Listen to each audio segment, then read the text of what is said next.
What were the worst things you discovered as you investigated NXIVM? Well, the first thing that I discovered that really offended me was his son. He denied paternity of his son. Not only did he deny paternity of his son, he had the mother deny her maternity. They pretended that this boy, which was their child, was a foundling.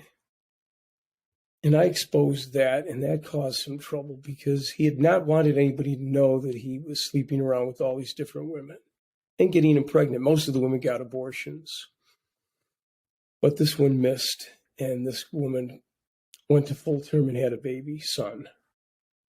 One of the things that disturbed me is all the women that lived with him wound up getting cancer. That is, the women who lived with him in his house all got cancer, but he was healthy as an ox. And when I did the hair test of one of the women who got cancer, we found that she had been poisoned. Over the years, she had been poisoned. I think it's quite possible that he poisoned the women that lived with him. It could be a coincidence that they all got cancer. Even the cats in the house got cancer. He was the only one that didn't.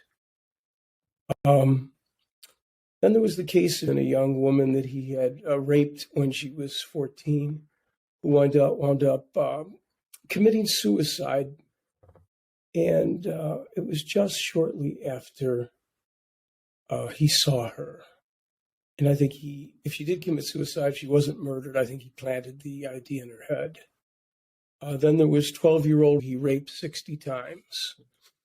I can't say that was not one of his worst offenses. She wound up running away from home because she didn't want to be raped anymore by him. He was her mother's employer. She wound up getting cancer, strangely enough, and happily she was put in a home for children and she recovered. And she has spoken out to this day about what he did to her.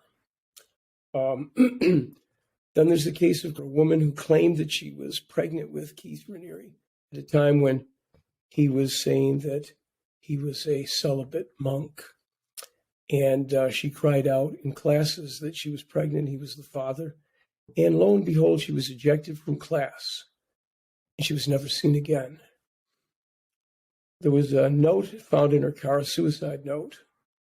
This is in Alaska, on Resurrection Bay in remote Seward, Alaska. And a missing kayak. And it was maintained that she paddled out to sea and killed herself. But no one ever found her body. I went up to Alaska. We couldn't even find any remnants or anything that would suggest that she actually was on that canoe. She may have been abducted and killed. These are some of the things I think are maybe the worst things, but there's plenty more.